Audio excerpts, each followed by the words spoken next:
You guys are the Millennial Minimalists. Yes. We are. Okay, so what is the Millennial Minimalist? For anybody that doesn't know, give us the quick intro.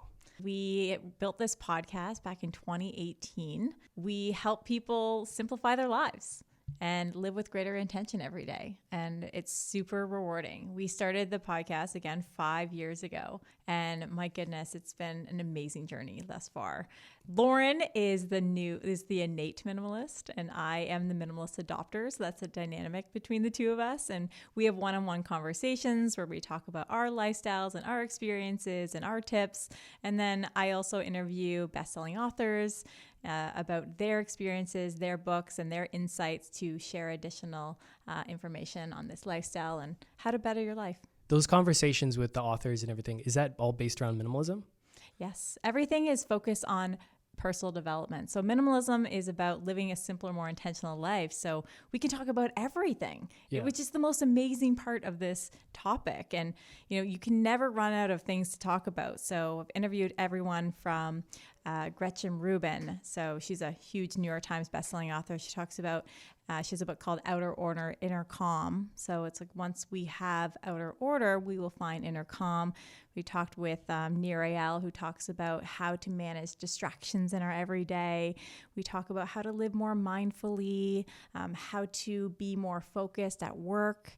It's just endless conversations. Like, who wouldn't want to live a simpler, more intentional life? That's what I always like to say. Yeah. So is that how you would define minimalism? Is just a simpler, more intentional life? Mm-hmm. I mean, there's more to it. It's an opportunity to remove the excess from your life so that you can focus on the things that are most important to you. And it also really challenges you to face yourself in ways, because once you've removed that excess stuff, whether it be physical or mental or digital, you then have to say, okay, well, what am I going to do with all of this newfound time that I have, this time and space? And so fill it with more stuff. Yeah, I mean, and then that's a part of it. You have to manage everything. That's the maintenance mode. That's the maintenance part. Yeah. Yeah. Okay. And Lauren, so you're the innate minimalist. So have you just always lived a very simple and intentional life, or at least aspired to, and it was just kind of in your nature to do that? Yeah, so ever since I was a kid, I thought I was so weird because people thought my bedroom was a spare bedroom. My parents would be like, "What do you guys want for Christmas?" And I would just give them one thing. I thought I was a weirdo. And, even my desk as a child, when everyone had them stuffed full of folders and highlighters, I had my one pencil in my desk, and I just love simplicity ever since I was a child. So why were you like that? It was just, I don't know. Did you already feel the benefits, or? Yeah, I liked a distraction-free surface. And, I think because my parents are boomers, I grew up in a home with a lot of stuff. And I always said to myself, one day I'm going to have my own home and it's going to be so simple and so beautiful.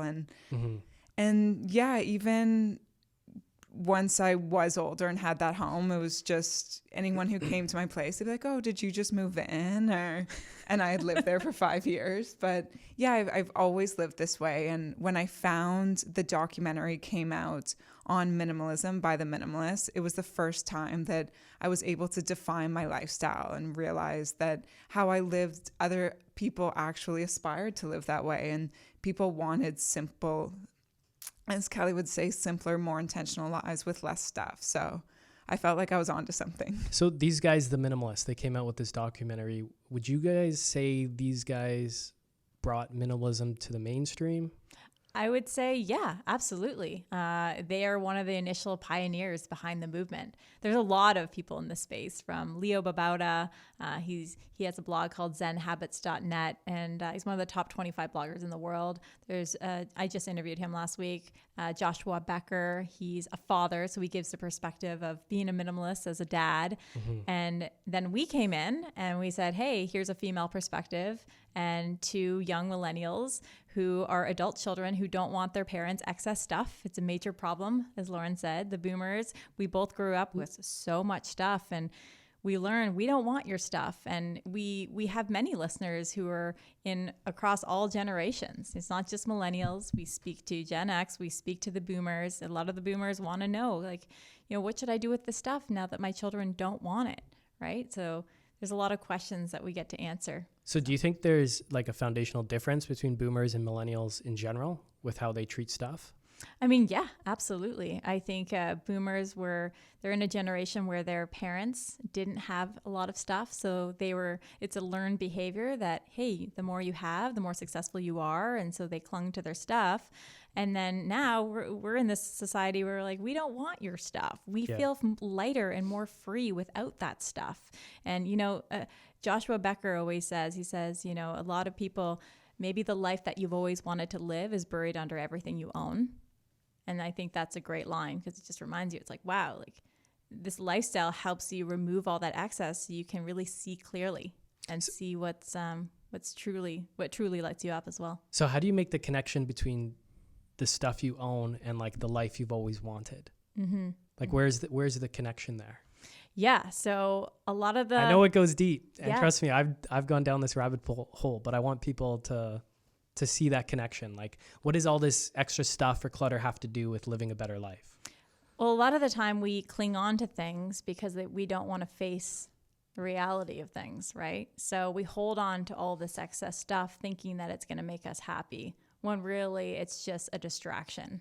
So for me, for example, I was going through a career transition in my life at one point, and this is 2018, right before we started the podcast. I always loved producing content and writing. I knew that. And I was running a community empowerment event based off a podcast I was listening to in the personal development space. And then I had been friends with Lauren, and I saw how she lived, and I was like, wow. So I started removing that physical excess, and I started with my closet, and it was the solution to me feeling lost in life. It was like, wow, once I started getting rid of all the stuff I hadn't used for a while or was no longer me, the things that I clung onto that were fantasy versions of me, I was like, no, just let it go. And I started asking myself, oh, wow, everything became more clear. My thoughts became more clear. I started meditating, and I feel like meditating is a way to face yourself and to face your own thoughts and realize, hey, no, like everyone has that gut feeling, and it enabled me to chase that gut feeling and start that podcast with Lauren. But we'll go into detail about our story because it's really funny, actually. Okay, so how did you guys meet? On Craigslist. Ooh. Who was searching for who? So I sell real estate in Toronto. I was in my early 20s. I just started, and I was advertising other people's listings, rental listings on Craigslist. Okay. And Kelly messaged me to see one. Mm-hmm. And she, doing showings, I know you're in real estate. So especially condominiums downtown, everyone always complains about how small the closet is. And Kelly showed up, and I was like, oh, this girl's going to complain about the closet. And I said to her, I'm like, I know the closet's small. And she's like, oh, I don't own that many clothes. And I was like, oh, and we should go for a drink. Like, we have a lot in common. And then we just kind of became friends from there. Mm-hmm, mm-hmm. That was it. That's just from the one showing. Wow. Yeah. Huh. Yeah. Lauren's like, she's like, oh my goodness, me neither. I don't own many clothes either. And then I think I asked you out, right? Yeah. Yeah. I was like, we should do coffee.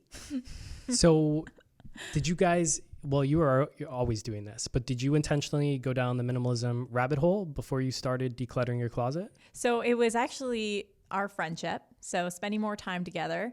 My parents always had a lot of stuff. I never loved having a lot of stuff. So I didn't have that much stuff, admittedly, before adopting this lifestyle. In terms of the physical side of this lifestyle, right? Because there's many, many areas of excess in our lives. But I remember going to Lauren's house and thinking exactly what she said before. I was like, wow, like, did you just move in? Like, everything was just perfectly placed. There was a home for every item. And that's something we recommend our listeners do. Have a home for every item so you don't waste your time looking for items. So many people, I forget what the stat is around that, but it's like we waste so much time every day just looking for things. I know. And getting dressed in the morning. We'll go into that. Helping people get dressed in the morning within seconds. It's just helping simplify decision-making every day. So anyways, I saw how she lived.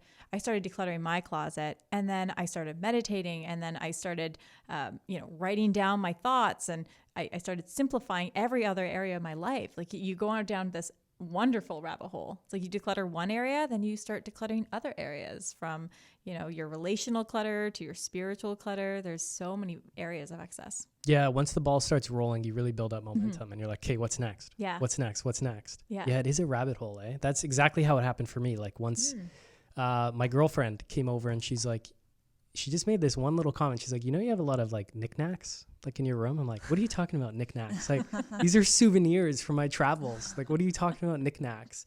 And then like the next day I was looking around my room and I was like, oh my God, she's right. They are knickknacks, at least to the outside eye. But then I was looking around, I'm like, I haven't even looked at these things in so long. Like, they have no meaning to me anymore. And then I was really struggling with what to get rid of. And I think I was searching Google for help decluttering or something, because I was just really struggling with the process of like what to keep, what to get rid of. And that's how I kind of, I think, discovered minimalism content specifically, which I really needed because it gave me a framework and rules that I could stick to for decluttering, which was huge for me, because you really do face yourself when you're getting rid of stuff. You face your past life, you face your future aspirations, which aren't really happening because maybe you've moved on from them to like take a different path. You just face a lot of uncomfortable emotions. Mm-hmm. It's very trippy. Mm-hmm. And people might be like, yeah, dude, like, get over it. Just get rid of your stuff. But I'm telling you, there's something more to it. There's something so much more to it. And I always like to say the minimalist T.K. Coleman, his line is so beautiful. He says, minimalism isn't so much about things. It is about the baggage that we've accumulated over time that gets in the way of us being our true selves. Yeah. Or being who you want to be. Yeah. And even look at, like, your trips are in your memories. They're in the photographs. They're not in little trinkets around your bedroom. Like, I think that's such, you know, a realization we all have to make, is that our lives are not lived in our stuff. It's like lived in our experiences and our memories. And yet we try to bring it down to this little souvenir we brought on a trip. Yeah. I realized those things just triggered the memory. Yeah. And it's really just the memory that I wanted. Yeah, for sure.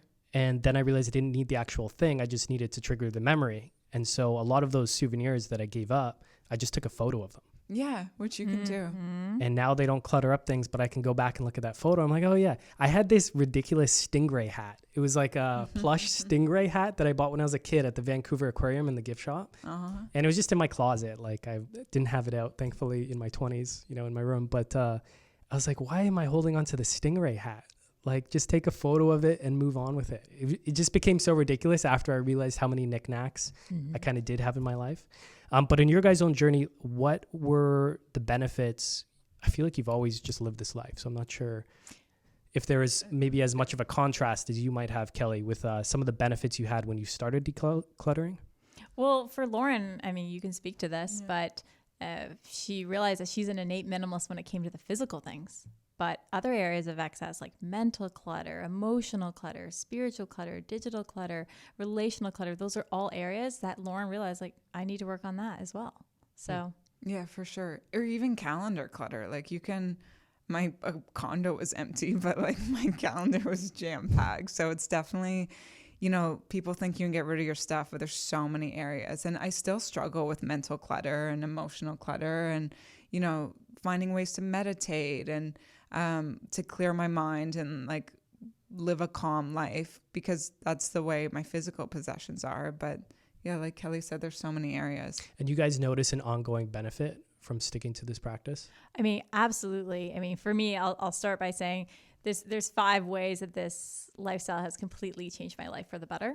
The first got them categorized. I like that. Yeah, the first is it's helped me let go, but in all areas of my life, let go of physical things, might me clinging to certain thoughts and ideas, and, you know, unlearning ideas that no longer serve me today.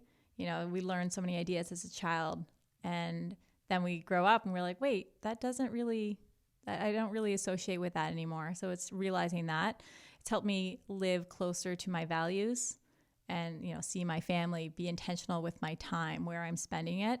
I like to say it's also helped me gain the time and space back to explore my curiosities and build a passion. And my passion is to connect with people and to inspire other people to fully see what really lights them up, or pursue the thing that lights them up. So it's given me that. It's also given me the space to live be my authentic self. I was shy my whole childhood, and when I tell people that, they're like, really? Like, they cannot believe it, because I'm an extreme extrovert. But I was super shy at one point. Now I'm like, oh, I can just embrace myself. And, you know, I've been able. So how did minimalism help with that?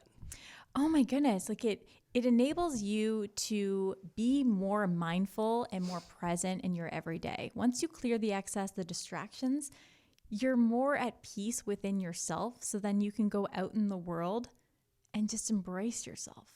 And you're become a better listener. You know, you're not always looking for that distraction. You start sitting back. There's a sense of calm that you gain when you let go of all the stuff that is just a distraction. And lastly, it's helped me turn outwards. It's given me the time and space back to help others, to volunteer more, to inspire other people, to listen to other people. I find a lot of us, we're not as good of listeners as we think we are. So, Do you feel like you have more time than you did before? oh, absolutely. Yeah. Do you ever feel like you struggle with time? You know what? I mean, I think there's no way to perfect it, but I definitely have a time management system that I follow these days that helps me manage my time. For me, what I learned about myself is that I can have a passion project or, you know, a work project, and I can spend 5 hours on it if I don't tell myself, okay, you have a 2-hour window to do this. Because if I do that, then I'll get it done in 2 hours, which is great. So I'm better at managing my time right now. I'm also, you know, this lifestyle's helped me figure out, okay, what's essential and what's non-essential. There's an author named Greg McKeown. He wrote a book called Essentialism and a second book called Effortless. I interviewed him about both books, and essentialism helps us figure out, okay, what's essential in our life and what's non-essential. You know, there's so many people in this world, they feel overwhelmed. There's not enough time in the day. It's like, well, first thing I would recommend is take a step back, figure out what's most essential to you, and then eliminate the rest. How would you define essential? So the things that are truly meaningful to you, bring value to your life. Yeah. The things that are non-essential is everything else, basically. Everything that does not bring value. Yeah. Yeah. That's right. So it's deciding between the two. Mm-hmm. And the decision-making process is the hardest. And that's why I think a lot of people struggle these days, because of the paradox of choice. And we've had Barry Schwartz on the podcast. He's the thought leader behind that. And it's all about, you know, we're so privileged, right? You know, as Celeste Headley would say, she says, we have time to stress about things. You know, stress is a privilege in ways. Yeah, no, it is. We live in excess. Like more people, I think, in the world now struggle with obesity than with starvation. Like it's just gone completely the other way. I believe it. I've heard other stats about like that the minimalists have said about how the average American household is, I think, 300,000 items in That's right. Yeah. Isn't that just crazy to think about? Crazy to think about. And then I heard another one that it's America has 3% of the world's children and 25% of the world's toys. And that's just like gross to think about, right? Yeah. And I mean, we get a lot of questions about toys. Yeah, do you? We get a lot of listeners that say, like, you know, what do I do with gifts that we don't want? And so I always say, you know, set the intention first. Tell people, hey, our kids don't need any more stuff, right? Mm-hmm. You know, we don't have children yet, but we like to give our advice. And my mom's a daycare worker. She was for 30 years. So I always have the advice from her, which is great. But that's a common question. So I like that you bring that up, because a lot of people are like, oh, what do I do with this gift or this unwanted gift? And I always say the gift is in the act of giving. So you can do whatever you want with that gift after you receive it. Yeah. You can quietly pass it on, maybe. Yep. You can re-gift it. You can sell it. You can do whatever. I'll never forget. I bought Lauren a orchid once, and I was like, if she throws it out in 2 days, I'm totally okay with that. And you did. Yeah, the point was the thought, right? The thought, exactly. Yeah. Throw it out, or you can just leave the gift to the person's house who gave it to you. Yeah. No, that's funny. I'm a big regifter, so if I don't want it, Yeah. I'm just like, Right. sweet, that saves me a gift for next year or whenever the next occasion comes up. Let's just pass it on. No, that's smart. So how do you recommend people start with this journey? I guarantee a bunch of people already listening and being like, yeah, you guys are nailing it. I feel this way. I feel like I don't have time. You know, my closet's cluttered. My home is cluttered. The toys are all over the place. How do people start? Like, what's the easy access point for people to get into this? I would say, you know, the biggest benefit of minimalism is that you're going to get time back. And time's the one thing that, you know, you can't buy time. Mm-hmm. So, and you think of all of the time it takes to go to work and make money and to buy things, and all the time you spend shopping or returning things and managing that stuff. Minimalism gives you all of that time back. And for me, that's the biggest benefit that I've gotten out of this lifestyle, is to pursue my dreams and my passions and my creativity. So I would sit down and write out, what would you do with your life if you had significantly more time? Like, what are those massive, ambitious goals you could go after? Like, would you spend more time with your friends, your family? What hobbies would you have? Like, you know, where would you put your money? What would you invest in? It's realizing, you know, this life of your dreams, this like vision board, if you could do it, instead of sitting drowning in all of your personal items that you probably don't use that much, if at all. Yeah, it's almost like trying to invest when you're already in a bunch of debt.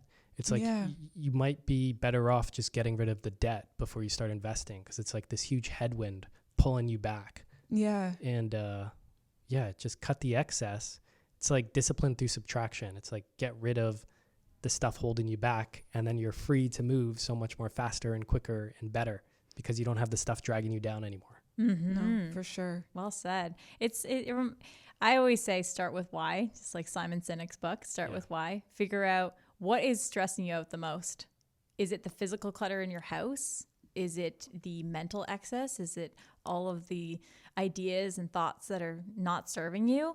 Is it digital excess? What area? And then I would focus on that area first, and then it will trickle into the other areas for me. It's tough to even have the time to focus on that when you're in that state of just chaos with so much stuff going on. Yeah, I mean, and that's why it's good to compartmentalize. Okay, like, where am I going to start first? Okay, like if let's say mental clutter is the most challenging, it's like, okay, what am I going to do first? Okay, I'm going to get a therapist, start with therapy, or I'm going to start writing down my thoughts and recycling those pieces of paper. Just physically writing them down can be very, very helpful. Start talking to a friend. There's all these things that you can do. And that's what we talk about on the podcast, like all these different outlets and all these ways that we can help you in those areas. For me, I started with my closet, and then it trickled down from there. And it's so rewarding. It really is. It's like the best feeling on earth. It really, you want to know why it's the best feeling on earth? Because it's a sense of freedom.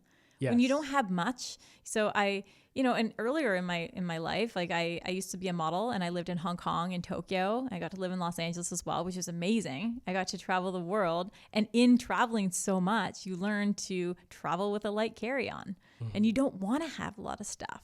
Because first of all, you don't have much space in a model apartment. And second of all, you just learn that, you just feel, I don't know, I feel overwhelmed when I have too much stuff. Yesterday, Lauren asked me, she's like, oh, what would you prefer, to have more stuff or like more mental clutter? And I was like, honestly, I'd rather have more mental clutter, because I think my physical calm space helps me keep calm mentally. Totally. It's like an extrapolation of your inner world. That's right. That's just like the book I think you mentioned, Outer World or something. Oh, yeah. Outer Order, Inner Calm. And I think it was the minimalist T.K. Coleman. He also said that physical clutter is a manifestation of mental clutter. Yeah. So if you can keep a clean space, it will help you mentally as well. And I really think that is one of the first steps. Yeah. And it's kind of like what came first, the chicken or the egg? Yeah. When it comes to the physical stuff. They definitely because the physical stuff causes so much mental clutter. And the mental clutter causes all the physical clutter. Like if you ever see someone's desk and it's just covered in crap, like books and papers and stuff, like those things are all robbing your attention. They're grabbing your attention, and it's just like all fears and little things that you don't want to take care of and that you're procrastinating on, and all these negative emotions just calling out at you as you sit there and try and focus on one thing. Like, good luck with that. It's just not going to work. For sure. And if you have a listener who's thinking, yeah, I'm so distracted all the time, I recommend Nir Eyal's book, Indistractable. It is so good. Okay. There are so many tips that you can take away from that book. Okay, cool. So at the end of this podcast, I definitely want to get all your guys' best resources. The mental clutter, the physical. So do you think it's the physical clutter starting for people? Just that's the easy access entry point, is start with the physical? Yeah, I mean, I always say start with your closet because it's the place that we go into every morning. Yeah. Again, start with your why. But if it is physical clutter, you wake up in the morning, you go into your closet, and if you're seeing all 4 seasons in your closet and 100+ pieces of clothing, that's the first decision you have to make every day. And if it's a very challenging decision, that's how you're starting your day. That's not. So anyway, Lauren and I, we decided to put our 2 heads together and build this closet decluttering e-guide, our own method, which was quite the success. We sold out of those e-guides, and then Really? we decided that we would have an electronic virtual version of the e-guide, which is on our website for people to download because there was so much demand. And then now Lauren runs closet decluttering courses with our listeners. So live courses. It's incredible. So is this something you do on like Zoom, or is It's are you over going to Zoom. people's places and actually helping them? I have gone to people's places more as just like a learning experience, but no, I do them live over Zoom and they're pre-recorded. But I think the closet's such a great place to start because most people only wear 10 to 20% of their wardrobe, and we all have to get up and get dressed every day. So my system is creating outfits you can wear in rotation. It allows you to wear your entire wardrobe. You can get up and get ready quickly and efficiently. You can look nice every day without any effort, and you're really only shopping once or twice a year. So the average American is purchasing about 68 new items a year. Damn. Clothing? Clothing. Oh my gosh. So with my system, you're looking at about 4 or 5 if we can get down to that. So, once you've done your closet, the beauty of minimalism is that you use all of your stuff. Everything you own is of use to you. It's of value to you. You love it. And when you start with your closet, you're wearing 100% of your clothes. That will trickle over into other areas of your life. And to start with your home, I would walk into a room and say to myself, what do I do in this room and what do I need to perform those activities? Your living room. Maybe you watch TV, maybe you read, I don't know, maybe you play a board game on Saturday night, maybe you entertain. What do you need to do that? A few pieces of furniture, a book. I read digital books, so they're on my laptop, a television, maybe a board game. But yet most people's living rooms are jam-packed with stuff. They use them as storage rooms of stuff that has nothing to do with, using that room as something where they can go and enjoy. Mm-hmm. And, starting there, what do you use your office for? Well, I need to work. Okay, besides a laptop and maybe a glass of water, what else do you need to work at your desk? Like, why do you have all of these piles? I understand people have paper but we are moving towards more of a digitalized society. So just really becoming aware of your surroundings and what you actually need and forcing yourself to use your stuff. Be like, okay, like for instance, your stingray hat. Be like, I'm going to make myself wear the stingray hat. Oh my God. And if I'm not going to wear it, then I have to get rid of it. Yes. Yeah. That was, I guess, what went through my head subconsciously. Like, I am never wearing this damn thing. Okay, so the closet thing specifically, you mentioned you have a system. Yeah. What is the overall system if you had to sum it up? So I create 20 outfits. You can have more, you can have less. 20 is kind of my golden rule. Is this like a capsule wardrobe? No, it's not a capsule wardrobe. Okay. I do not like the capsule wardrobe. So quickly, can you explain what that is? The capsule wardrobe. Yeah. So so there's 2 big ways of doing your closet: the 10-item wardrobe and the capsule wardrobe. The capsule wardrobe. And does this apply to both men and women? It does. Yes. Okay. Yes, I've tested it on both. Awesome. So the capsule wardrobe is where you have a collection of pieces that all go with each other. And the 10-item wardrobe is where you have 10 items and extra pieces. But I argue that not all pieces go with each other. And they're always like, oh, I'm going to buy this. It's a very versatile piece. No, it's not. Like, you're not going to wear it 10 different ways. You're not going to remember all the different ways to wear it. Just create outfits, take pictures of them, and wear them on rotation. I promise you, it will simplify your morning routine so much, and you will realize the clothes you actually like and that you actually look good in. So even Kelly and I getting ready for this interview, I was up and out the door, and she's like, I don't know what to wear. We need to do my fall winter wardrobe. That's right. And I just sat there. I looked through the pictures. I'm like, I'm going to wear this outfit, put it on, and was out the door. So I wear 100% of my wardrobe. I get ready in a minute or 2 every morning. And yeah, I feel like people have these wardrobes stuffed full of clothes, and every time I see them, they're in like sweatpants because they're like, I'm not going in there. Yeah, it's just too chaotic. It's too chaotic. It just reminds me of my dad. He has a full workroom full of tools. He has every tool under the sun, but he can never find the damn tools. Right. Because the tools they're in 3 locations. They're scattered all over. I'm like, Dad, you would be 90% more efficient at all the jobs you do, because he's a really handy guy, if you just organized your damn tools. You would know where they all are. Like, you would cut off 90% of the time doing the jobs because most of it's spent finding the damn tools. That's right. It's like that Alanis Morissette song, 10,000 spoons, but all you need is a knife. Yeah. Okay. So Well, wait, this is the advice I would give your dad. I would take the tools that he uses most often and put them in one place. And then the tools that he needs is sometimes, and then get rid of all the duplicates and the rest that he never uses. That's a great example. Yeah. that's Yep. great. So it's just so overwhelming to deal with it. Like my dad has just avoided this problem for his entire life, just dealing with the tools. And I kind of get it. Like it's just so overwhelming. It's such a big project. Having these rules really helped me go through all this stuff. Did you guys have set rules or frameworks you were sticking to or continue to stick to deal with your stuff? I mean, it's really it's a mindset. It's a learned behavior, and it then influences all other aspects of your life. So for example, talking about the closet. So once I decluttered my closet, you go through this short process, and we talk about it in our e-guide of, you have a keep pile, you have a sell donate pile, you have a recycling pile, and then the pile, of course, that you're letting go of. And after that, and once you have everything lined up, you get an idea of what you own.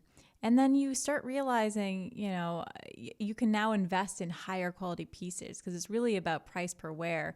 People think, minimalists, they don't own many clothes and their clothes are probably cheap. No. We focus on sustainable, high quality materials that will last us a long time. Quality over quantity. Quality over quantity, so we don't have to keep replacing these items. And you know what's the best? Honestly, I used to go into my favorite store, Aritzia, for example.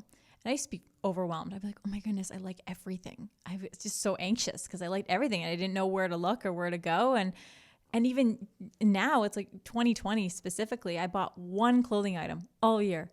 And it's because I now know what I own. So when I go into a store, I'm like, I don't feel overwhelmed at all. I feel like I don't need anything. Every time I go into a store, I'm like, I don't need anything because you know what you own, so you know what you need. Yeah, you can go in there and just snipe things. Yeah. Instead of like machine gun spray, just buy everything. That's right. This is my guy logic to buying women's clothing. Right. And it's a mindset. You become more intentional with everything that you do in your life. And of course, it's imperfect. I always say it's imperfectly perfect because it's not about perfectionism. It's just about living a simpler, more intentional life. I can't press that enough. It's a practice. It's a practice. People think, oh, minimalism is a cult. It's like, no.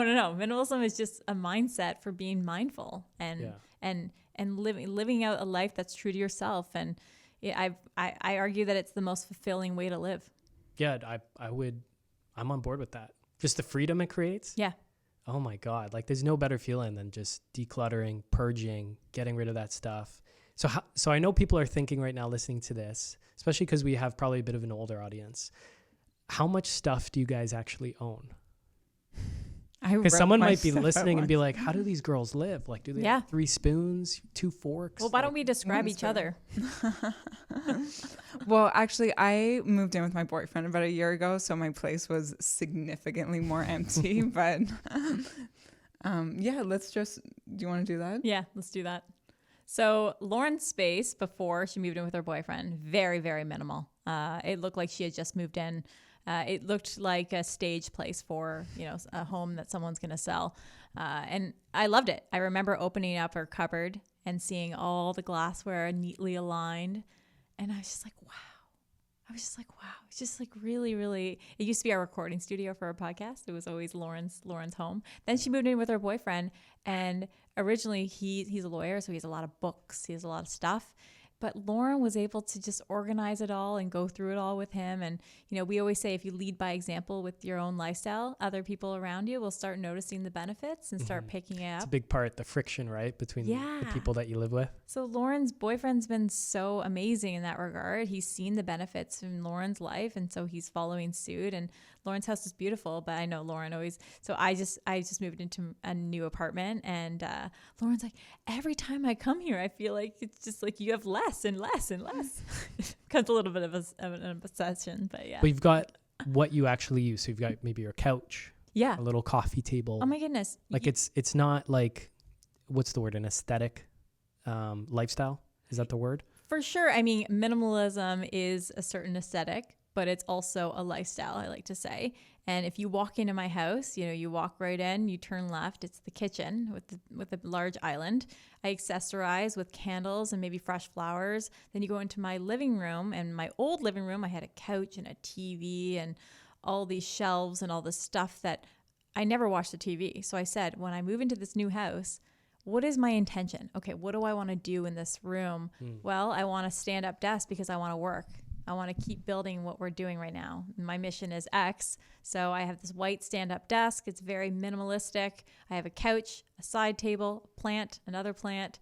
It's very simplified because when I walk into my place, I want to feel calm. And a lot of our listeners ask us, like, how can I make my place feel more calm when I walk in the door? And so we share our advice on that. And gosh, it does wonders. And, I always say, keep your place so it's always ready for company. My dad told me that when I was young, and I live by that. And, doing the dishes before you go to bed. So when you wake up in the morning, like I wake up in the morning every morning, I'm like, I feel so grateful.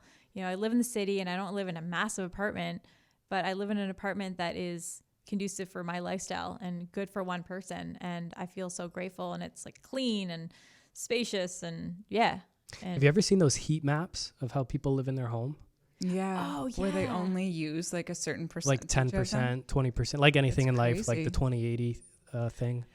That's the problem I see. It's like people buy these big homes and then they end up saying, oh gosh, I have all these rooms. Well, now I got to buy all this stuff to You gotta fill fill all the these rooms. rooms, but you don't need to. Lauren came to my house the other day. She goes, I love how you have cupboards with shelves with nothing in them. Yeah. It's a beautiful thing. Well, Kelly and I definitely love the aesthetic of minimalism. Like that's super simple, only like a few pieces of decor and neutral colors. I love opening up a cupboard and it's just a few glasses lined up, and, the uniformity of dishes, like just the peace it brings you in the morning. Like even after you took the knickknacks out of your bedroom, do you like the way it looks? Of course. Yeah. Yeah. Yes. Everything in my life is better since adopting this kind of lifestyle. Yeah. Everything. Oh, that makes me so happy. Yeah. And I still have a long ways to go. And as we were kind of talking about before the podcast, like I'm more of I would label myself an aspiring minimalist. I know there's still stuff that is holding me back that I haven't got rid of in all areas of my life. And it's a continuous practice, like it is for everyone. Like you just grow out of things. For sure. And it can be quickly, like, 2 months before you had a certain lifestyle or whatever. Now things have shifted. Mm-hmm. And you got to eventually make that shift to keep up. Otherwise, your old little past life starts dragging you down a little bit. Yeah, I mean, I always say that this lifestyle is specifically great for people who are going through a lifestyle transition. It's a clean slate. It's a fresh new start. Yeah. I like to say. I'm really glad I found it before I moved to Oakville this past year, because I moved into a brand new apartment. Yeah. And I was so intentional about every single little thing. And I didn't have a couch for 2 months because I was like, let me see where I actually spend time in this apartment. Smart. Like, where do I actually want to sit down? Like, where does the light come in and I actually want to hang out during the day on like a Saturday afternoon? Like, how big of a couch? How much am I realistically going to use? Like, if I get this big, is it going to take away space here? Like, how do I actually use my kitchen? Like, when I'm cooking, I notice like the spices, like if I just move them to this cupboard, it'd be way quicker. And then, when my girlfriend's in the kitchen, I'm not reaching around her to grab this. And it's like being intentional about every little thing, which might sound anal or like unnecessary, but all these tiny little things I found compound. And then all of a sudden you've saved hours upon hours. Like, I deleted social media from my phone. How many hours has that given me back? Yes. Yeah. So what do your guys' phones look like and your digital lives? How do you guys keep that clear? All black. Yeah, same. So my phone's in my bag, but it's fun because whenever someone says, "Oh gosh, my phone is such a distraction," I'll say, "Well, check out my system." Basically, we take all of our applications and we put them in one folder at the bottom of our phone. So when we open up our phone, it's clear. It's just a clean picture, or I'm black as well. We just keep a black image so that, the thing is, when you open your phone, it's got all those red dots. Those red dots are telling you this is urgent, when really they're not urgent things to respond to. And gosh, having the phone, I try to put the phone specifically in another room while I'm working. But then of course there's applications on our computer now that we can send through iMessage and whatnot. You got to be careful with that. Shut those off. There's all these things that we can do we are distracted every few seconds. And so to be able to manage that is you know those feelings where you get in that flow state? Yes. It's the best feeling in the It's world, the best. right? And I feel like we're kind of in a flow state right now, which is Yeah, because you're locked in. Yeah. I find that with podcasts, when you're having a really deep, meaningful, engaging conversation, you're locked in. You're not thinking about the shit you have to do after this or whatever. That's right. That's right. And we don't get many moments of that. But with this lifestyle, we do, which is great. You really find that. I do. Because like I believe it. I'm all in on it. And, I've tried getting people in my life all in on it. And they're like, yeah, like, shut up. You know what I mean? Like, there's such pushback because I think it reflects all the clutter in their lives back onto them. For sure. Yeah. And they might not even consciously realize that. And what I've definitely learned in my life, when I find something that I get very passionate about or that I think will improve other people's lives, I have made the mistake in the past to try and push it on to other people as opposed to leading by example. And now I'm like, man, you live your life, I'm gonna live mine. If what I do inspires you in some way, great. I'll happy to chat with you about it. That's And right. I'm sure it will. Yeah. And the beauty of minimalism too is that, you start getting rid of stuff and then it's like, oh, I don't use this. I don't want this. And then you start questioning other things. It's like, do I like my job? Do I like my partner? Do I like my friends? Like, do I like how I spend my time on the weekend? Yeah. Let me get rid of this fucking partner. Yeah. This guy's dragging me down, man. No, I love mine. But, it does. It makes you question so many things. Yes. And aside from the aesthetic, one of the other things I absolutely love about this lifestyle is that I'm such a passionate person. Like I have so many interests. I have done stand-up comedy. I sail, I ski. I'm a huge reader. I podcast, I sell real estate. I teach courses. Like I have such a full life because I'm not sitting scrolling on my phone all day. I'm not wandering around the mall. I'm not cleaning stuff, like dusting little ornaments on my shelf that there's 100 of them, like I have so much time to live my life and live these experiences and pursue my dreams and spend time with my parents and my friends or just sit alone and look out the window and collect my thoughts. So it gives you all of that stuff back and it's so beautiful. I feel like, you say your friends and family who push back, once they see the benefits that you're reaping, they'll, first they make fun of you and then they ask you how you did it. Yeah. Yeah, exactly. People are envious of how Lauren lives now. And speaking of the phone, I want to go back to that. I interviewed Catherine Price. She wrote a book called How to Break Up with Your Phone. Okay. It's a really, really good book. But in our discussion, in the interview, she talks about how she was off for maybe a book signing or something like that in New York. And she was in a cab and the driver, she was in the cab and she was just sitting there in the back, not listening to music, just looking out the window. And the cab driver said, "Is everything okay?" Because he was just like, "You're so present. You're just looking out the window." Like she was just enjoying peaceful time for herself.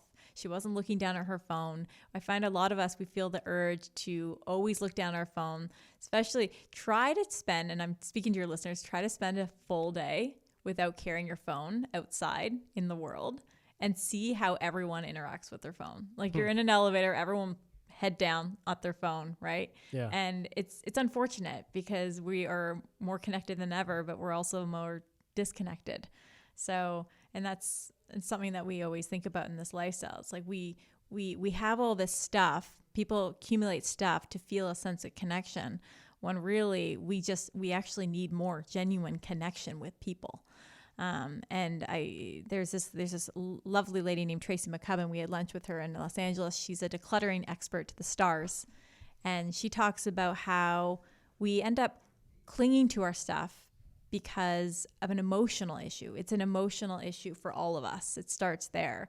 She says there's emotional clutter blocks. So those are the things like, oh, I'm going to hold on to X item because my mom gave it to me, even though I don't use it. Or I'm going to hold on to that guitar because I want to learn how to play one day, when really it's a fantasy version of yourself. You know you're never going to play. Yeah, like you mentioned that earlier, and I really like that. I've never heard that. It's a fantasy version. Yeah. So we cling on to these things that we think that we'll use one day, but we won't actually.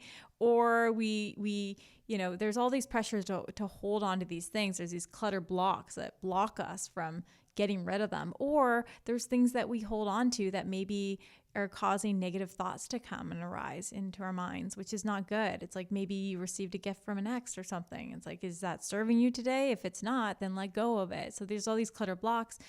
But another step further is she talks about clutter magnets. there's clutter magnets, and these are the things that cause us, these are the emotions that cause us to buy things we don't need in order to fill an emotional void. So she gave the example in our interview about how there are some people who are so lonely that they'll go to a store just to connect with the salesperson. They'll buy items because they want a sense of connection, right? And like that's, you know, they buy all these things even though they know they're not going to wear it, but they go there for the connection. Retail therapy. Yeah, that's right. Jeez. So is this where clutter just stems from? Is just emotional blocks and negative emotions and just trying to avoid those emotions? Yeah. I mean, a lot of the stuff that we accumulate that we don't use. Yeah. What has been the hardest things for you guys to get rid of? Oh, for me, the area of excess that is the most challenging. Well, the areas of excess that are most challenging for me that I'm still working through. It's a constant journey. It's a lifestyle journey. Lauren and I are hoping that we run this podcast through for many, many years. Maybe when we're grannies one day, that'd be incredible. Oh my gosh, that'd be amazing. This is just like a passion project of your guys. Like, oh my gosh. This is 5 years in of so much learning and learning with our listeners, right? It's a journey for us together, which is great. But yeah. The hardest things that have been to let go of. Yeah. I mean, I would say that digital clutter is the most challenging for me. I used to love taking pictures. So all through my university years, all my travels as a model, I have so many pictures. And so right now I'm taking time every single day. You know, you got to chip at it a little bit each day, goes a long way to, you know, what are my favorite photos? Keep those.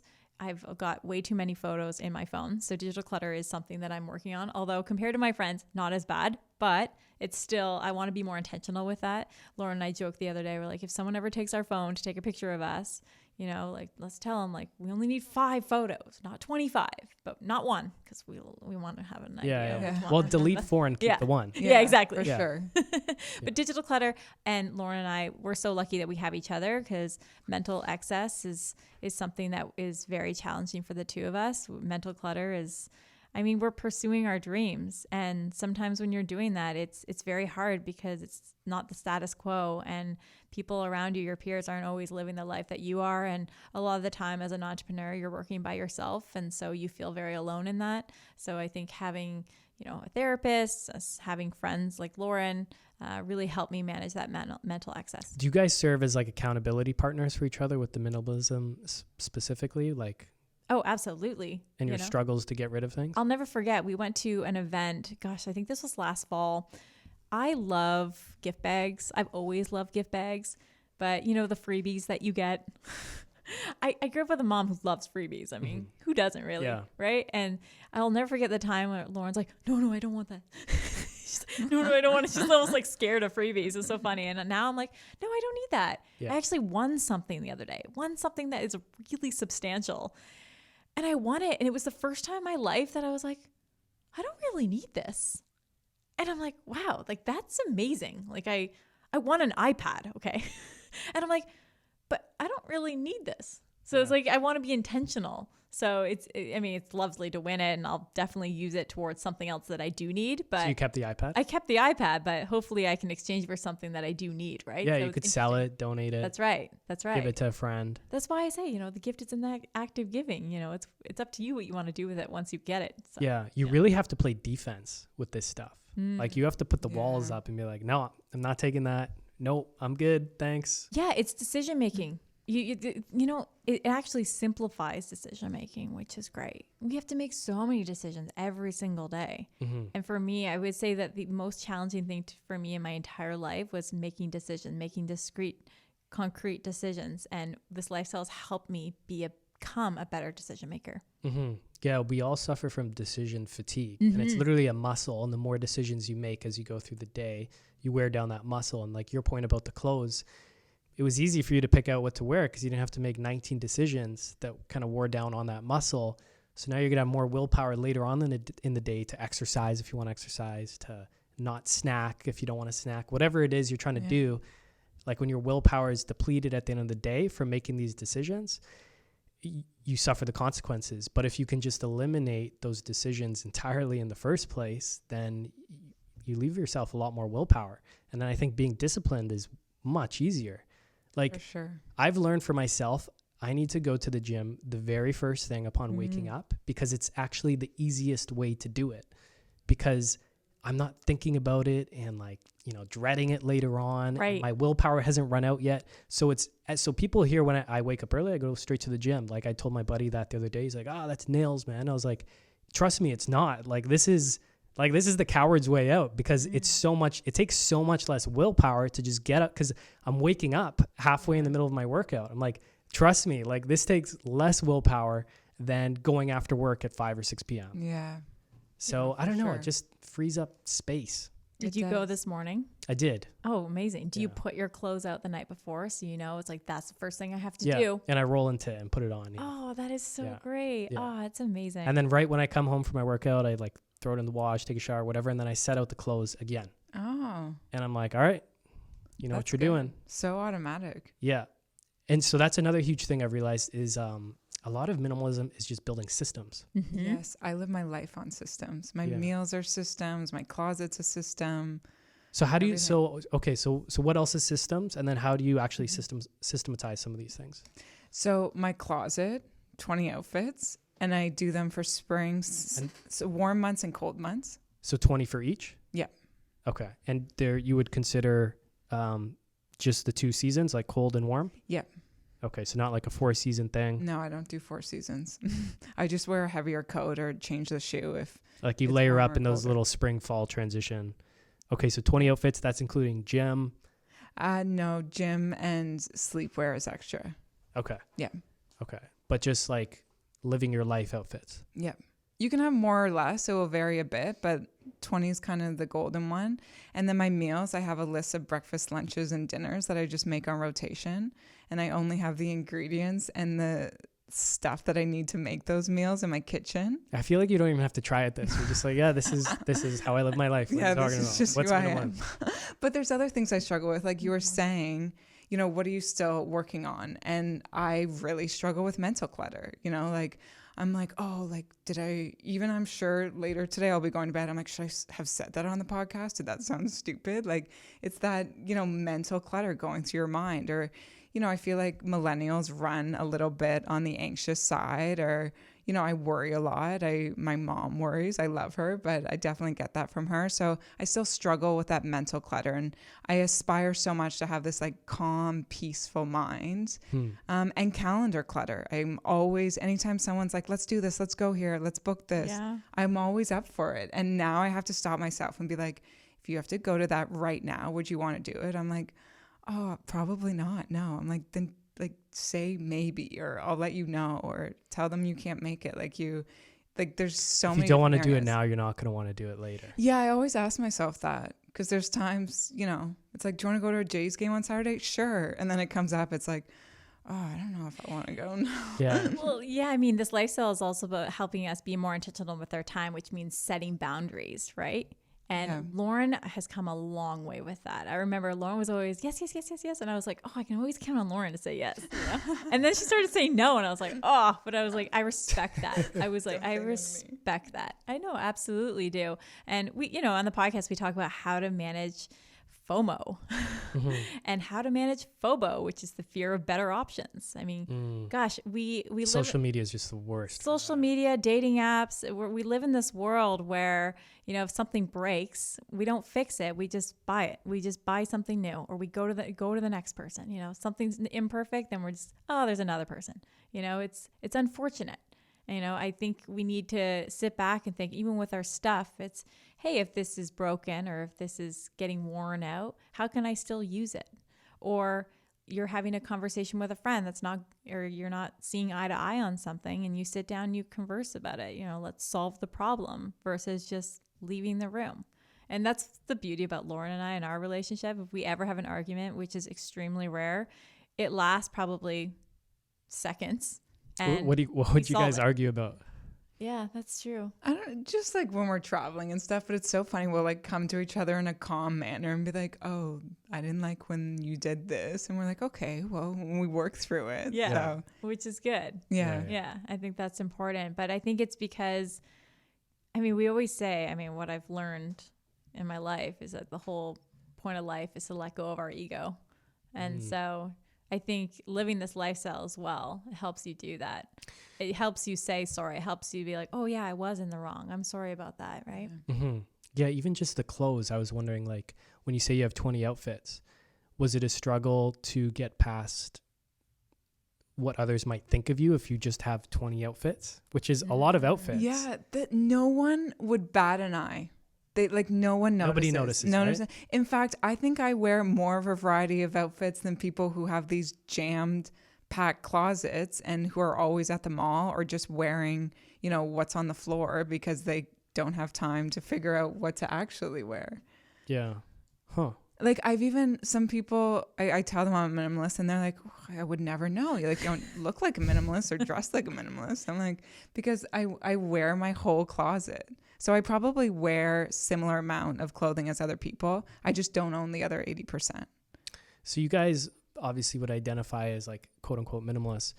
How do other people react to that in your guys' lives? Friends, family? Yeah, you know what I love is it's a conversation starter. Whenever I say, oh yeah, I have this podcast called Millennial Minimalists, Lauren and myself, we are minimalists. They'll be like, oh, you know what? I have a closet full of stuff and I've started to go through it. They have a story to share, which is the best. I love that. That's the best. Everyone can talk about it. Everyone can relate to it. And I think one of the biggest issues today is that baby boomers have so much excess stuff and their adult children don't want their stuff. Mm-hmm. And that's a problem that we really want to solve. It's a big problem. So on Sunday, so my grandfather passed away this past month or so. Sorry to hear that. Yeah, thank you. But long life, all good. But we were cleaning out his house on Sunday. Yeah. And so a lot of minimalism stuff was going through my head because he was 97. Like he was born in 1926. He grew up during the Great Depression. Crazy. And I think I have some of his like Great Depression genes in me because just, you know, the not wanting to get rid of things just in case you need them or because you just hate waste or because it's like a free thing, like the freebies thing, right? Like you just don't want to say no to like a free thing when you know things cost money and stuff. But man, he had so much stuff in his house and maybe 1% of it is stuff that people actually wanted. Mm-hmm. Like as we were clearing it out. And it was just, all I was picturing was the amount of like life energy and the amount of money that it costs to buy all these different things. Mm-hmm. And I was like, man, that's just like, I don't know, a lifetime of money that went into purchasing these things. Yeah. That could have been used for all these different things. Yeah. Experiences over things, we like to say. Yeah. Experiences. And then, so we're selling his house and it's probably worth about $900,000. And he had the mortgage paid off and everything. But in his later years, he really like held himself back from living the most full life he could have. Like he could have had a house cleaner in there helping him clean. He could have had people helping around the house, and he was really, really struggling through his later years. And he wanted to have this thing to pass down, which is great. But it was like, you could have tapped into some of your money and just had an easier life. Yeah. And it would have made everyone's lives in my family a lot easier because we picked up a lot of the slack. And I think everyone would have been happier with that. And he just grew up in such a different era, I think, where he grew up dirt poor in the Great Depression, like 9 brothers and sisters on like a farm.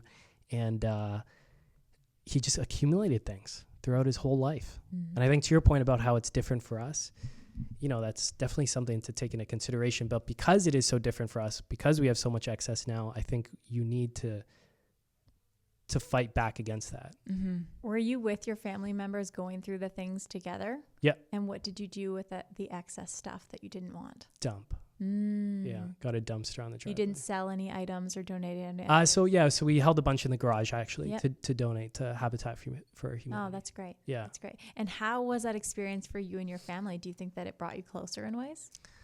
So my mom is very sentimental.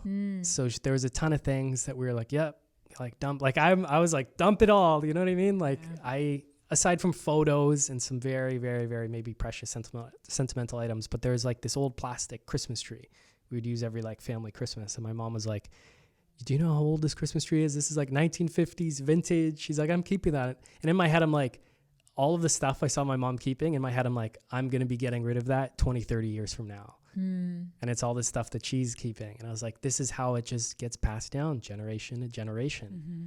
So yeah, it was interesting going through it. There was a couple things that I held on to because I thought they would bring value to my life. And so we brought them home, I think like one chair, maybe I think, and a couple tools. And I was like, but if I don't use these things, I'm going to pass them on. Right.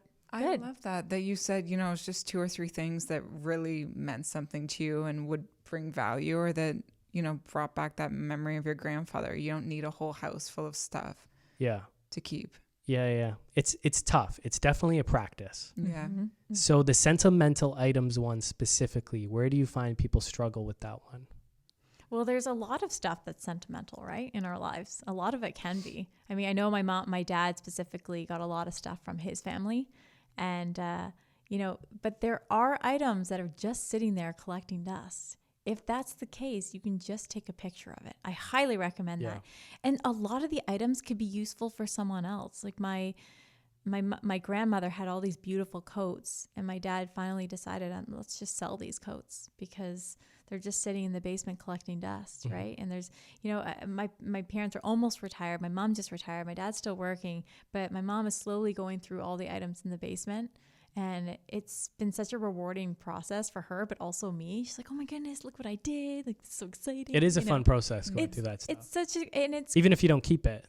yeah, even if you don't keep it. I mean, especially if you don't keep it, it's the best feeling in the world. Especially whenever I let go of something, and Lauren always says, she comes to my house and I have less and less. When I let go of something, even if I don't sell it, even if I originally want to sell it and I just end up donating it, it's like, oh my goodness, now I don't have to worry about that item. You know, it just feels so much better. Do you ever feel a bit of resistance to getting rid of it, but then immediately after you fight through that and get rid of it, you're like, God, I'm glad I did that. So I always remind people, you know, let's say you have an expensive, I don't know, suit or dress, and you're like, oh, I can't sell it because, you know, I might wear it one day, but you know deep down that you won't. So then but you're like, oh, I don't want to get rid of it. But I guarantee you, once you get rid of it, you sell it, you donate it, whatever, you will forget that you ever even owned it. Yeah, you'll never think about it again. Which is the best thing. Yeah. I love it. So I always tell people that, okay, don't worry. It's going to be hard for a day, but then after a day, you're going to forget about it. It's such a mind trip. Yeah. You literally never think about it. I honestly can't think of one item that I let go of that I regret. Huh. Because, and also think about it, like, it's so funny, especially when people go on vacation. They're like, oh, I'm going away for a week. And they bring these big suitcases and they're always checking a bag. And I'm like, my goodness, like you don't need all that stuff. And then I challenge people to, when you come home from your vacation for a week with that big bag that an airline could potentially lose. So be careful with that. That's why I always carry on, because I lost a bag way back in the day. So I'm like, never again. Look through those items and see how many pieces that you actually wore or things that you actually use, because you'll probably be only 20% and you could have had a carry-on. And I joke with Lauren the other day. She went to Boston and she brought a little carry-on, but I always say her carry-on is always like half full. And I was like, well, you probably could have brought a backpack. She's like, yeah, but then people would have been thinking you're scary. You're psycho. I could probably get my whole wardrobe in a carry-on. There's definitely a spectrum of minimalism. And Definitely. Oh, for sure. And you have to find what's right for you. Every lifestyle looks completely different. I like to remind people that, you know, we have the listener who's kind of a famous painter in France. And, you know, a part of her lifestyle is to have a lot of paints and paintbrushes, and the place will get messy, but it's intentional mess. Like, this is a part, if you're a fashionista, you can have a larger closet with more items in it, right? And for me, it's like, I love photos, I love photography, so my digital access is a little bit more than someone else's. So it's really being mindful about where that access is. Yeah. I've always thought to myself, like, I want to be a minimalist in everything except like my wealth. Like, I want as much assets as possible. And even then, I know one day, hopefully I'll hit that number. And I know I need to be intentional about setting a number, because then I can, you know, move on to other things in life. But I want to be a minimalist with everything else, you know. And there's other things, friendships, sure, you know, meaningful conversation, sure, maximalist. But it does come down to intention. It does, yeah. But if you hit that degree of wealth, maybe you're financially independent, and then you can volunteer with things, or you can do passion projects you don't necessarily get paid for, or you know, like, there's so many benefits to that people don't recognize. It's not like minimalists are allergic to money. Like, once you have money, or you, like I said, that financial independence, you can put your time into a lot more meaningful things instead of maybe just going to a 9-to-5 job that you don't enjoy. Everyone struggles with time, and this is a way to get your time back. For sure. And a lot of people think like, I need to make X number of dollars to be happy. It's like, how do you know that? You know, people, you always say, Lauren, just like, think about your number. What's your number? Figure out what your number is. What would make you happy? Right. And a lot of people don't know what that is. And people are like, oh, well, minimalists, don't have a lot of money, don't have a lot of stuff. And that's why they're minimalists. Like, no. There are billionaires who are minimalists. It's about being mindful with how you spend your money. Yeah. And I would say the best benefit of this lifestyle is that you can design your life around your work life versus the other way around. I think in life we learn, go to college, then go get a job, and then have that job set the precedent for every other area of your life. Like they're going to take over X number of hours and then you can fill in the holes. No, you should be able to say, hey, this is my life, and then fill in each piece. Yeah. So learning about minimalism to me, like, is almost like seeing the Matrix for what it is after it. Like once you go down the rabbit hole, you're like, you just start noticing the way people live their lives and how much their stuff is controlling them or all the clutter. And one thing I've noticed, because I just have this like lens on now, like these glasses of minimalism, is that a lot of super successful and wealthy people are actually minimalists. And they might not even know it. They might not describe themselves as that, but hearing them in podcasts and, you know, describing their lifestyles or what they do, it's very minimalistic. Like they're just focusing on the things that really push the needle for them. Like some of them are wearing the same outfits every day. Like they are the biggest minimalists out there. A lot of them don't own their own homes. They rent their homes. It gives them more location flexibility. You're not locked into a mortgage. It's like, you realize that a lot of successful people are minimalists. But to reach that degree of success, look at the time that would take. Yes. So you would virtually have to simplify every other area of your life and naturally become a minimalist. And I also want to say with money, a lot of people never think of this, but work backwards. Figure out what you want in the life you want and figure out how much that costs. I feel like, you know, money in our society is such a status symbol. It's like, I make this much, I drive this car, I have this much in savings, I have this much in investing, or I want to make this much a year. It's like an arbitrary number that we're all chasing after. But if you sit down and actually ask yourself, where do I want to live? What kind of car do I want to drive? What do I want to be doing in my free time? And then figure out how much that costs and how much you need to be making. That's a lot more intentional of a life than I want to make $1 million a year. Okay, why? Like, what are you going to spend that money on? And it's like, oh, I want to drive a nice car. Why? Do you love cars? Are you passionate about them? Do you go to car shows? Do you read about cars? Or is it because you just want to drive around a nice car so that people think you're successful and they think more highly of you? So like really the person at the stoplight for like 3 seconds looking over at you. Yeah, for sure. So it's like questioning, and we all have areas of our lives where maybe we want to buy, you know, if you love fashion, maybe you want to buy a luxury bag, or if you like cars, you can buy a nice car, or if you love home design or interior design, maybe that's where you put your money. But we're not all obsessed with every area of our lives, so you can pick and choose where you want to spend money. I think you know if it was the right decision if you don't feel trapped by the purchase after. For sure. Like a car. I knew a guy, I used to work in a Pepsi warehouse when I was like 20, and we were making good money. And one guy was my age, so he was also 20, and he went out and bought a Camaro, and it was like a $60,000 car, which was like our salary at the time. And 2 years later, he's like, man, I regret this purchase so much. Like, he's like, I'm trapped by it. Like, I just want to sell it. And by then it had depreciated so much. And it was just like such a trap that he fell into. And we all knew it around him too. We're like, damn, man, like, I don't know. Don't you want to go to school? Don't you want to get out of this warehouse? Yeah. Like do something else? Be intentional with how you spend that money. People can say, oh, I want to make $1 million. And then if they do, and then they start spending $2 million, right? It's about being intentional about how you spend it. And we always say minimalists can still own nice things. We own nice things. I would say the less you probably own, nicer things. The nicer things you can own. It's a paradox. It is. Because think about it. A lot of people, they'll buy, let's say, like 10 fast fashion shirts. Yeah. That only lasts a couple washes, when you could just buy 2 or 3 really high quality shirts that can last you years and years. So, and then the cost to wear you mentioned earlier. Yeah. Price per wear. Price per wear. Can you explain that?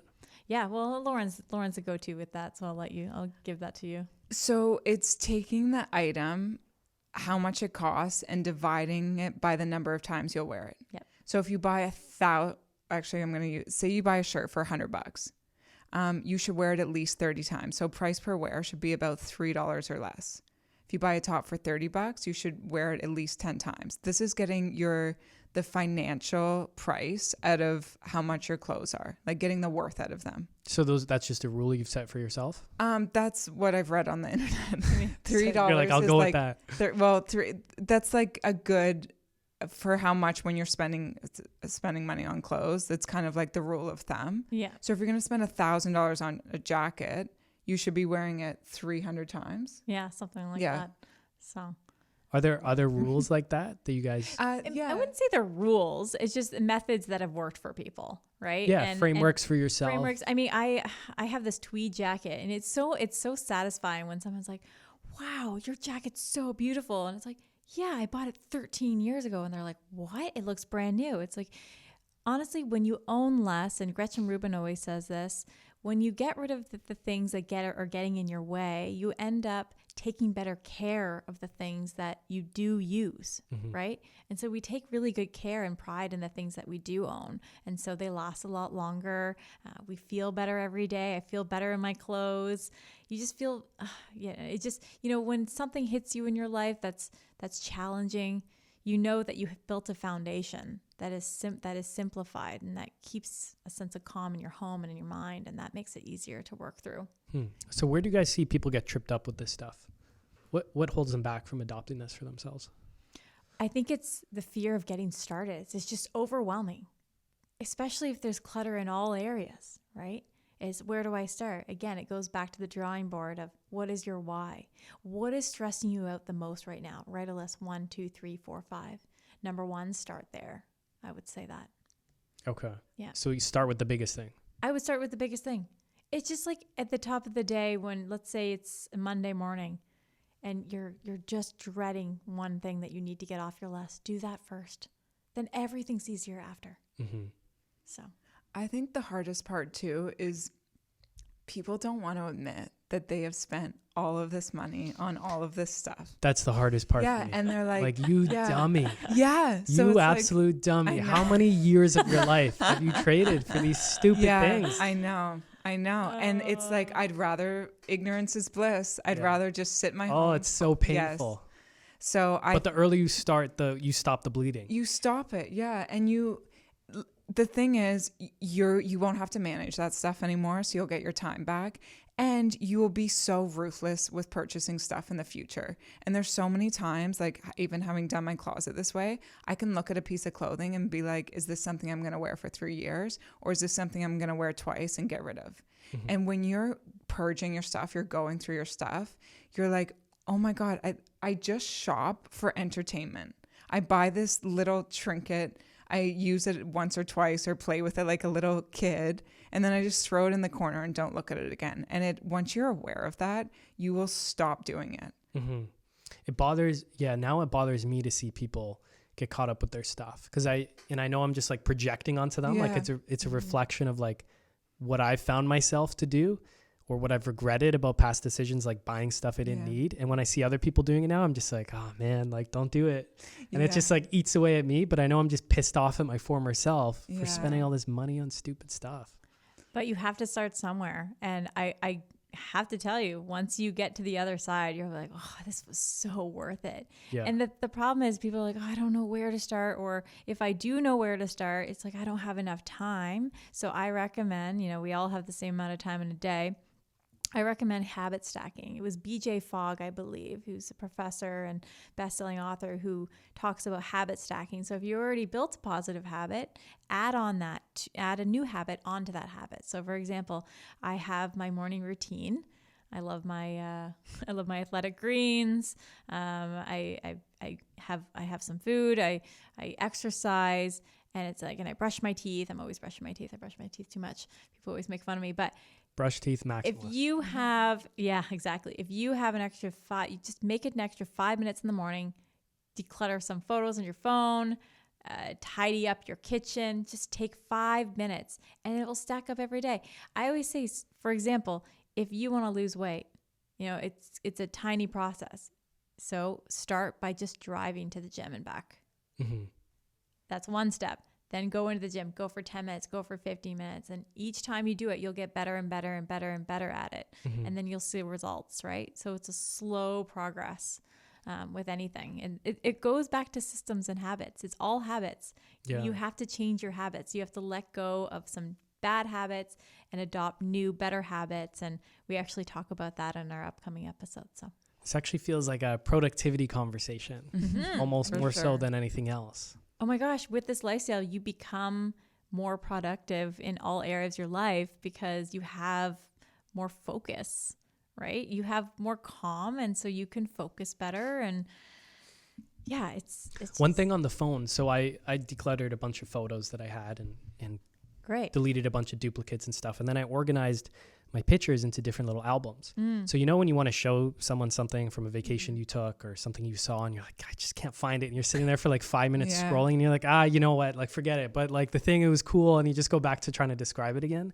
Now I know where everything is. So I can go to that album and be like, yep, here it is. Pull it up real quick. And it's been like a huge little life hack. Wow, I love that. Yeah. And another thing that I started before but failed at it because I gave myself the option to go back was I put my phone in grayscale mode.